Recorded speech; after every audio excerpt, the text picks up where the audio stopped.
Hey everybody, it's Alex Youngblood. I've got Brian Haskins here with me, and we're just going to get some things set up here on our end so that we can reach some more people in my Facebook group. So today we're going to be talking about what lists you should market to, what kind there are. There's a distress list and a non-distress list, and we're going to be talking about either one of those and then how to use them. So just wait for me a second here, and we will get this going. Yeah, the main reason why we wanted to do this video today is really just because, we get a lot of people that are new to the business that are asking us, like, what should I do as far as marketing goes? Where should I start? What kind of list to target? Stuff like that. So we wanted to give you guys some really clear direction and kind of talk a little bit about some of this stuff, because there's a lot of misconceptions out there right now. The thing about it is the real estate market has changed a lot. Some of the things that we've done in the past doesn't work as well anymore. There's a lot more people trying to get into this business. So we wanted to make this video for you to really share with you guys some lists that you can use to really start to see some results. That way you don't have to try to struggle and kind of do what everybody else is doing and kind of wonder what kind of list you should be going after. Yes, exactly. All right. So I think we have shared this successfully into the Wholesaling Houses full-time group. So if you guys are coming on the line from the group, go ahead and message and say that you can hear us loud and clear. Does the signal sound okay as far as or the way we look, is it pixelated or anything like that? Let us know, just so we can make sure we're giving you guys the best quality content that we possibly can. So as you guys are coming on the line, just wave or give a thumbs up, just a nice quick acknowledgement so that we know that that you are here. So we are going to be talking about the difference between a non-distress list and a distress list, right? Because this is important, because as Brian said, when people are starting to get their marketing together, these are things that they absolutely need to consider. Because basically, we'll talk about a non-distress list to start with. A non-distress list is very big, right? So that's going to be like your absentee, that's going to be like your free and clear, and that's going to be your big equity list, more of your demographic lists that cover like big, geographic lists that cover your big geographic areas. Now, as far as that's concerned, some people, and let me see what you guys think. Would you say an absentee list is a distress list or a non-distress list for you guys that you guys are coming on? I see a bunch of people coming on now. Excellent. Thanks, Brad. I appreciate that. It's probably a good idea to kind of explain what you mean by distressed. I mean, that's not necessarily a real common term. So like, for example, something is somebody with more motivation, maybe more distressed. So some sort of maybe, like an absentee owner list, really what that means is someone is a landlord. So that's really all that it means. A high equity list just means that they have equity in their home. So there's not necessarily truly any kind of problem or motivation. So there's no real, what Alex uses the term distress. That's kind of what he's going for. So as some of the distress lists, there may be some sort of motivation. Maybe there, we'll talk about some of the different reasons why that would be kind of considered a distress list, but probably ought to point that out. Yeah, so a distress list is going to be something to where there's some kind of duress, right? Some kind of issue, right? So if you ever heard or seen a realtor list a property, they might even say this is a distressed property, right? So the actual lists that are behind these kinds of terms actually explain exactly what they are, right? So I would say the most common, and you guys too can comment, what would you guys say is the most common distress list that is out there? And I'll give you guys my opinion on that. And it's really easy to target, and it's really easy to start contacting people on that list. In fact, in our accelerator program, that's what we teach people to do. Is if they don't have any money for marketing, or they don't know how they're going to start reaching out to people and stuff like that, they need to go after these lists that are easier to reach. So what would you guys say is the most known distressed list that's out there, right? So I'll give you guys some examples, and you guys can vote, right? Okay, so you got a pre-foreclosure list, right? Which means these people are about to go to the foreclosure auction. They're about to lose their house, and they've got a timeline. This is something that really makes a very distressed property, right? Now a probate list, right? Now that can or cannot be a distress list, because people are, they do have a timeline in which they want to liquidate the property itself. So that could be something that is distressed, or its potential, it may not be, but it's a smaller list, and these people are usually looking to liquidate or cash out on that asset. A code violation list, right? That is a distress list because they have something that's weighing on them from the city, right? So the city's like, you need to fix this, or we're going to fine you and put a lien on your property, right? That's a distress list. Well, what about tax delinquent, as Elizabeth mentions here, right? So what does that, Brian, why would you say a tax delinquent list may or may not be a distress list? Yeah, exactly. So that's a common list that people hear about a lot, tax delinquent. And it basically what it means is that they're behind on their property taxes. So essentially it can be distressed because if they're more than a couple years behind or more than a year behind, there is a chance, depending on your area, that that house might get auctioned off, similar to like a pre-foreclosure situation. Sometimes though, some of the newer records and stuff like that, maybe they're just behind a little bit on their payments. They'll get paid off and kind of resolved. But tax delinquent, if it's an older one where they owe lots and lots of taxes, where maybe they can't recover from that, or if it's a couple years old, about to get auctioned off, that's a really good one. Another really good one, is fire damage properties. That's something that works out really, really well as far as distress. Someone that maybe had a fire, maybe they got paid out by insurance and they don't want to fix it up, or maybe it's too far gone. That's interesting, right? Because a lot of people don't mention fire damage properties. I mean, everybody's talking about code, tax, pre-foreclosure, and probate. Those are the main distress lists, and those aren't bad by any stretch of the imagination. Right. Now, I'm going to give you guys a huge tip right here. Huge tip, right?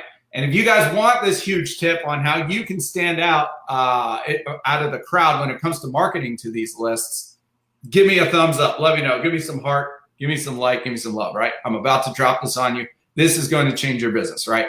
Okay, so when you are getting these lists, these type of distress lists, are they, Brian, would you say they're hard to get or easy to get?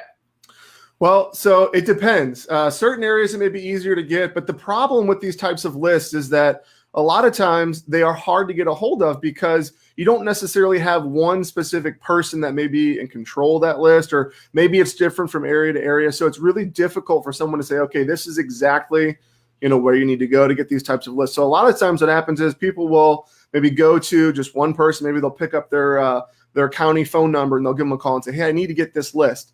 And if they talk to the wrong person, that person says no, then they may give up. So some people may think these lists are really hard to get a hold of, but a lot of times persistence really pays off. Well, and this is kind of around the time you and I originated, right? And one of the things you actually specialized in, Brian, what would you say is one of the smaller distressed or maybe distressed lists that people go after? Smaller list. Starts with a P, and it's not pre.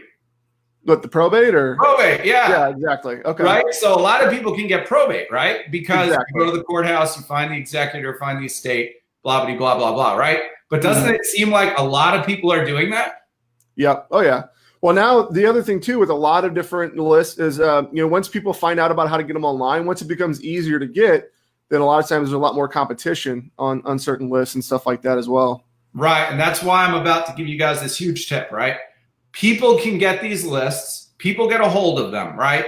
And usually, how many times do they mail them out or try to contact them? Yeah, typically one time. Yeah. And then they go, oh, this doesn't work. Oh, this doesn't work. Alex, you're wrong. Brian, you're wrong. This doesn't work. We can't get any deals with this, right? So it starts with a C. What is the key word and action that will make you stand out above the competition? Somebody post it. It starts with a C, and it's a word that states you are going to be committed is not the word, but committed to making this happen in a continual fashion. And it's going to make you stand out as opposed to being that one-hit wonder that pulls the list, mails it, calls it, whatever, and then you just give up, right? What is the key to the success of these smaller lists? Somebody post it. It starts with a C.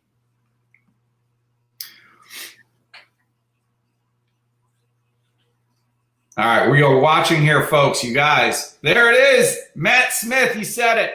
Consistency. It's consistency, bro, right? Consistency is what's going to make you stand out as opposed to somebody else. Now, Brian has a really good knack for getting systems together and consistently doing things. So why don't you talk a little bit? We're going a little off track, but why don't you talk a little bit about how you consistently attack like a probate list, for instance? Yeah. So like you said, when it comes to consistency, it really is. We had another person say it. That's good. That's it. Consistency. Lads, I appreciate that. Yep. You know, in this business, I mean, Angeline, where you're going to make the most money in this business is from things like follow-up and consistency, because what happens is a lot of times people will get into this business and, you know, it'll be just kind of a one-hit kind of thing to where if it doesn't pay off, instant gratification, they're not going to continue on. But in business, the hard part is what you have to understand is that, you know, you're not only trying to, you know, reach motivated people, but you also have to reach them kind of at a specific time in their motivation. So maybe they're busy that day whenever you reach them the first time and they just kind of put it on the back burner, or maybe it's not, you know, kind of in their mind enough to where they're ready to make a decision right then. So that's why, you know, especially with smaller lists, you know, you want to hit them consistently. So one of the things that you can do, which we use Yellow Letter HQ for a lot of our direct mail, and they make this really, really simple for you to do. You can set up follow-up campaigns inside of Yellow Letter HQ. You can say, you know, I want to mail this out today. I'd also like to go ahead and schedule it for, you know, maybe a month from now or a month and a half from now, and do kind of a follow-up campaign. So a lot of times what I'll do is either schedule it directly with them or have my virtual assistant. I'll just create a really simple calendar, and then you can just put on there, you know, all right, today is the day that I'll mail this out the first time. And then maybe, you know, a month and a half down the road or 2 months down the road or 3 months, whatever you decide, you put on the calendar to have her remail that or him remail that again. And that's a really simple way for you to kind of have that stuff consistently done for you. Like in this business, what we always say is you want to have the marketing done no matter what. So you don't want to, you know, hold the business back if you forget. So it's always good to maybe have someone that is going to either schedule it for you, whether it's a virtual assistant, or kind of automate the process through someone like Yellow Letter HQ, just to make sure it's actually getting done for you. And what would you say, Brian? Postcards or letters? That's the magic question, right? Do I send a postcard or do I send a letter? What do you say about that? You know, and that's a tough one too, because, you know, really, it really depends. So I personally prefer postcards, but you really just want to kind of test it out in your market. Letters are obviously going to be a lot more expensive. If you do some mailers, you can always see which one's going to get, you know, better response, and, you know, see what, you know, it's always best to test it. But in most cases, I would say postcards are going to work almost as good as letters, and it's going to be a lot more cost effective. You know what I like to do? I like to start with a postcard, right? Because that's going to weed out the ones that maybe it's a bad, you know, a bad address or something along those lines. Obviously, you can skip trace the executors, and I would definitely recommend doing that. I mean, earlier on when I got started, people weren't doing a lot of skip tracing, but nowadays, I mean, you can skip trace the executor, and you can really cut out the, you know, like a bad address or something like that, and you can just simply pick up the phone and call them. You know, so if you guys are skip tracing, you can check out reiskiptrace.com. That's reiskiptrace.com. Really good company when it comes to skip tracing. But yeah, so as far as getting with probate and stuff like that, consistency is the key, as well as with the small lists. And I always recommend that when you're getting started, especially if you don't have a lot of money, is you get these lists together. You get your probate, your pre-foreclosure, your tax delinquent, your code violations, your vacant, all those. Get those together and consistently hit those. Come up with a plan to consistently hit those, because that is what is going to lead you to success in this business. Now, some people are like, man, I can't get my tax delinquent list, or I can't get a code violation list, right? and then they let that stop them. It stops them from moving forward, right? So what we have with our accelerator program, we actually have another list that we can't really disclose here, but we have another list that we help people get that we find a really good success in and gets you started right off the bat, especially if you don't have probate, code violation, and all that kind of stuff, because that seems to slow people down, doesn't it? They're like, man, I don't have all these lists, so I'm not going to do anything yet. You see that? Oh yeah, all the time. Yeah.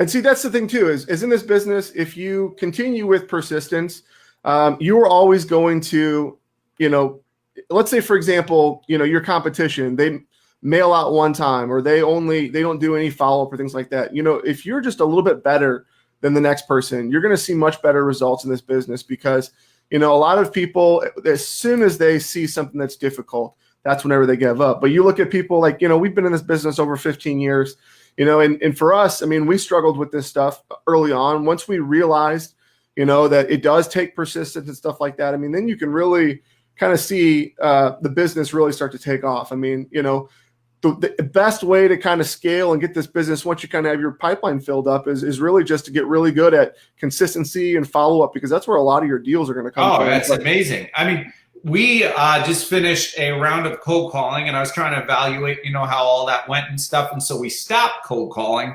And basically over the last few months, yeah, we haven't had any new cold calling going out, but I had my lead manager go back, and she's pulling deals out of all these tons of leads that we got from cold calling. Because the thing about cold calling is you get a lot of lower quality leads that need to be nurtured along the way. So she's been going through and just following up with people and pulling deals out and pulling deals out and pulling deals out and pulling deals out of consistently following up with people from these marketing campaigns. Now, if we would have just called once and be like, oh, they're not motivated, they don't want to sell, and then just gave up, well, then we would be in trouble, right? So, or we would get our effort on that. Yeah, we're right. They didn't want to sell at that time. And if we stop there, then we're dead, right? So most people give up before they see that success. Just right around the corner. Just be one more call away. Give me one postcard away. Give me one more no from somebody. Yes, could be waiting around the corner. That changes everything. So you guys definitely, you have to hang in for that. So that's non-distressed, right? So, de-stressed list that we're talking about there. All those things that make up what you might think would be a super highly motivated list, right? And those require targeted. You're going to approach that with a targeted approach. Now, let me ask you guys: can you guys build what size business do you think you guys can build on just distressed lists? How far can you take it? Can you build a six-figure a month business on distressed lists? Can you build a six-figure a year business? What do you guys think, right? Because this is where the non-distressed lists come into play, right? Because distressed lists are only going to take us so far. It's the non-distressed that starts to add to the volume and where we start to scale. Now, non-distressed is really the best way to approach non-distressed is we've got to get a little bit more picky when it comes to marketing to these people, right? Because I mean, you've seen it, Brian. I mean, the bigger area you target, like in a non-distressed list, like what are you seeing with people's successes when it comes to just be like, okay, I'm just going to send out some absentee. Oh yeah, I'm just going to send out some free and clear. What do you see with that? Yeah. So, and this is really important because, whenever it comes to those big lists like that, I mean, the bigger of an area you target, I guess, the harder it's going to be for you to really get deals from it, because, whenever you start to expand to those bigger lists and stuff like that. For example, absentees. We're going to pick on absentees a little bit and kind of talk about that. It's not that it's a bad list. It's just that it's not right for everyone. Especially when you're first starting out. It can be too large of a list. I mean, you're really trying to find a needle in a haystack. And I use this analogy a lot with some of our students because we've had lots of people that have come on board to work with us in our mentoring program that have, been doing a lot with absentees. And it's not that they haven't really had success, but some of the things that you have to consider is that you're targeting such a large area. And the problem with that is that it's really difficult to try to kind of pull a needle out of a haystack, because you're trying to see exactly who those motivated sellers are in that list and actually be able to try to find somebody out of that. So if the bigger list you target, a lot of times the harder it's going to be for you to really pull deals out of those lists. Yeah, you've got to get really strong on the analysis when it comes to targeting those lists. So one of the things we talk about in our program is determining what your avatar is, right? And that avatar is going to be so key when it comes to targeting those lists. You just simply can't afford just to blast everybody, or maybe you can, I don't know. But a lot of people, the wider you make your net on those type of lists, the more diluted your message becomes, and the harder it is to secure a deal like that, and you can get frustrated very, very quickly. So you guys have any questions about what we just covered here with regards to distressed and non-distressed lists, the way to target them, the way to find whatever it is? If you guys have any questions, we're here to answer that for you, to help you with wherever you're stuck. And one of the things we do first in our accelerator program is help people come up with a strategic plan on how to target these, whether it's distressed, non-distressed, however it is, or the particular list that we start people on that has a lot of high distress in it, but kind of has the guise of a non-distressed list. That's why we love it so much. So you guys have any questions? I'm here. We're here. Go ahead, Brian. Somebody's knocking at my door. Hang on one second. I'll be right back. Okay.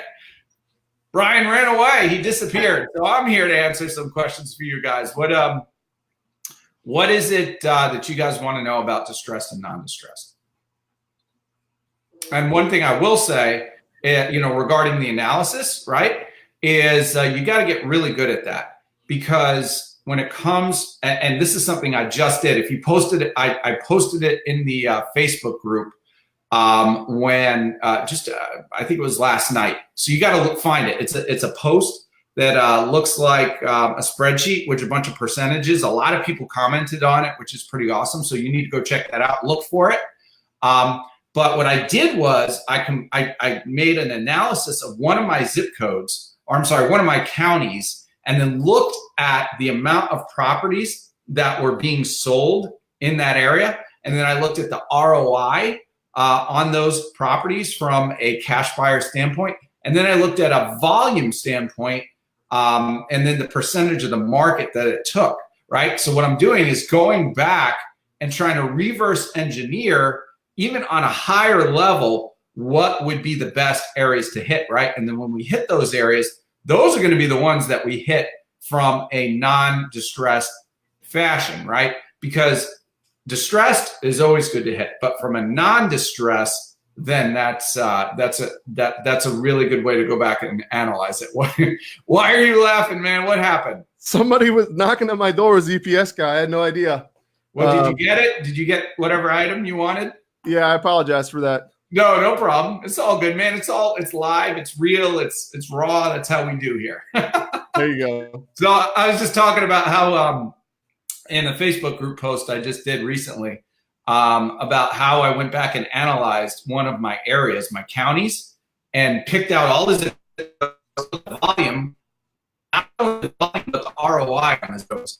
And in an effort to go back and for a non-distressed approach, which properties would fit that avatar. It's just a different way I go about going to fit the avatar. It's kind of like activity versus profitability, which is really cool. So that's something I'm going to be sharing with our students here on our next coaching call, which I'm pretty excited about. All right, let's see some questions here. What list would be the best to target with RVMs? Because I feel you need to have a big list in order to get a good number of responses. Okay. One thing, Josh, I would say is really be careful with RVMs. And that, some people may disagree with me on this, right? But RVMs are coming into a little bit of a gray area when it comes to marketing, right? And if you send out a bunch of RVMs, and especially from a non-targeted approach, I mean, every single one of those that you send out there has the potential of causing some issues for you, right? Now, I'm not trying to be negative, and I'm not trying to, be the one that the Debbie Downer kind of thing. But I just want to make sure people are doing the right thing, and that's something you definitely want to check out when it comes to ringless voicemails. So keep that in mind. When you send out ringless voicemails in a big broadcast version, right? The more you send out, the higher potential you have of having maybe a potential issue. So just something to check on. Now, if you're doing RVMs, I think actually the smaller lists might be better than the bigger lists. Now, I'm not an attorney, right? So I can't recommend either way what you do there, but something to keep in mind. So hopefully that answers you, Josh. Brad says, how do you decide what price point to target? Okay, Brad. So that is part of the property avatar, right? So Brian, why don't you just explain what kind of price point that we target? I mean, it's all in the data, right?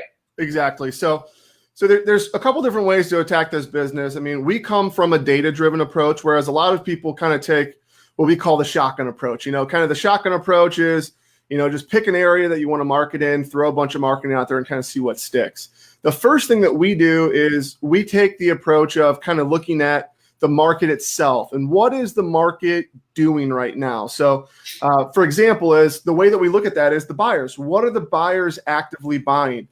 Typically, if they're buying something, whether it's a certain property type or a certain price point, they're going to continue to buy more of that. So that's what we look at is we kind of analyze the big buyers in an area and see kind of what they're demanding. And that's going to give you kind of a good price point. So one of the things you have to kind of look at is, are you in a lower end kind of part of the market? Are you in a higher end kind of part of the market?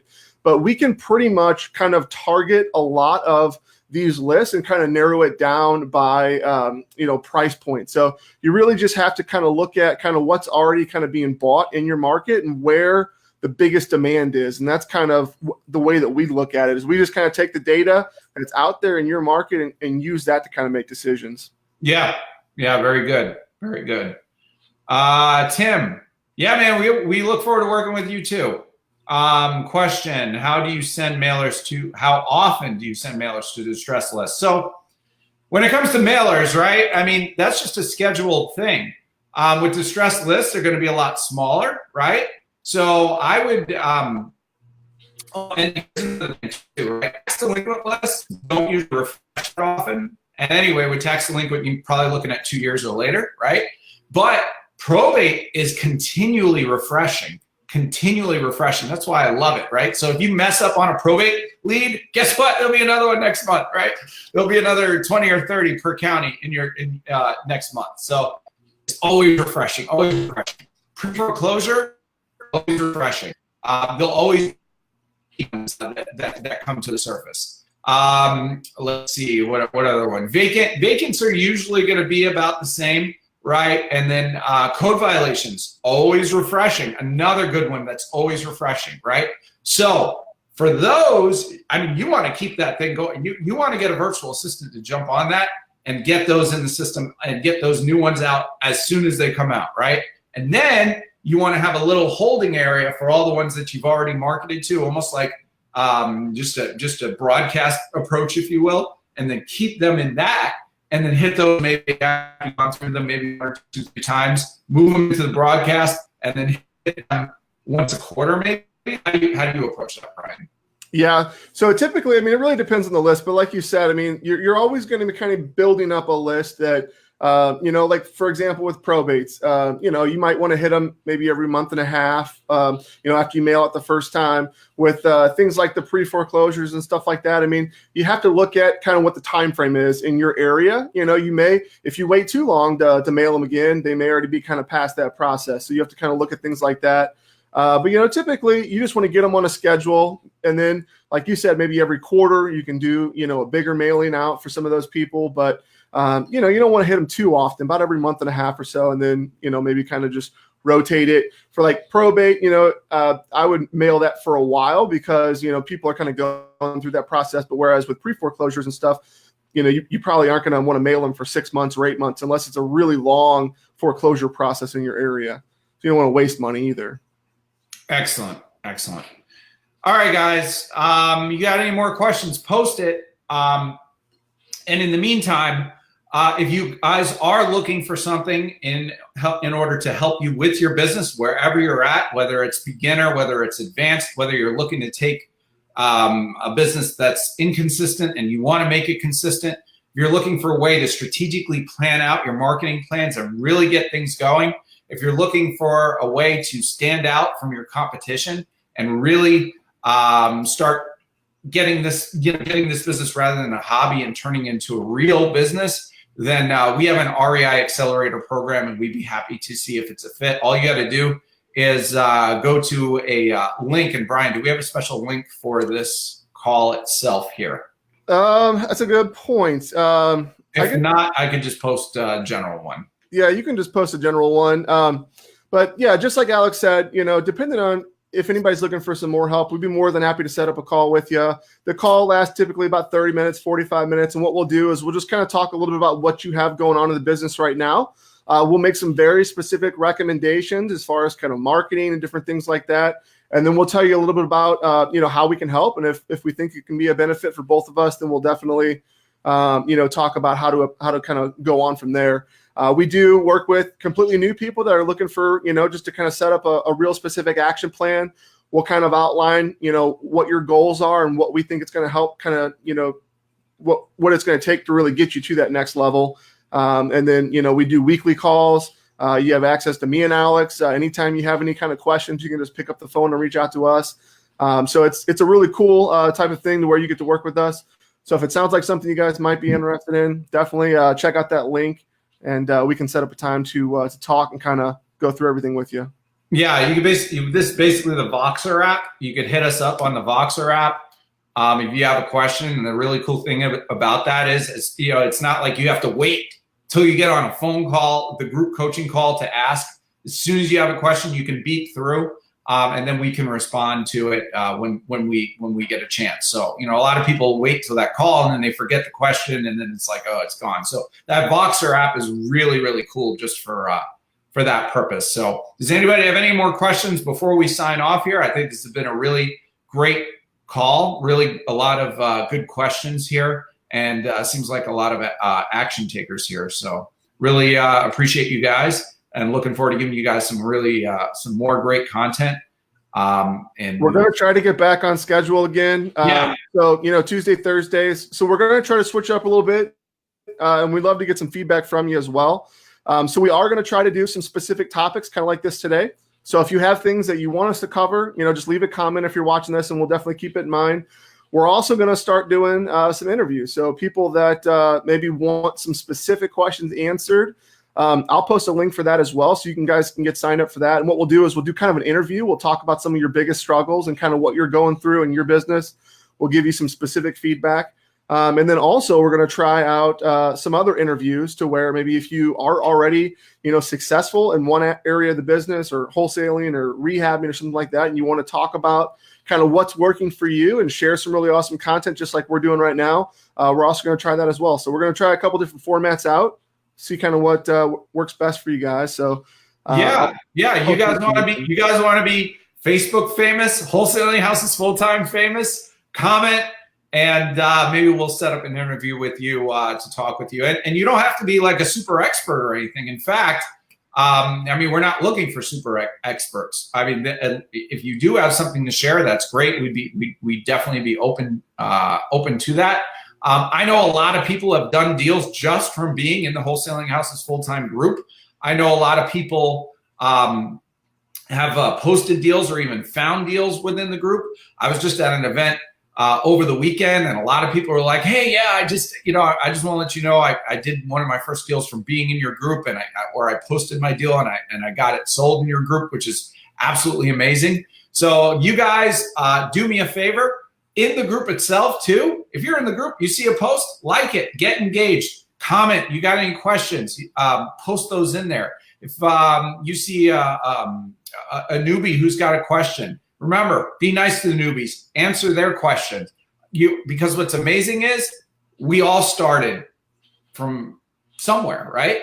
And it was maybe just somebody who just gave us that little pointer, that little advice that changed our lives. So if you are in the group and you make a comment to somebody, it could literally change their lives. So keep that in mind. That's an honor to be able to have that ability to do that. That's why I love the group. It's just it's a combination of people that all are focused on the same thing, and that is wholesaling, designing their own lives, changing lives. And you have the ability to give great information. Feel free to do it within the group itself. So good to see you guys.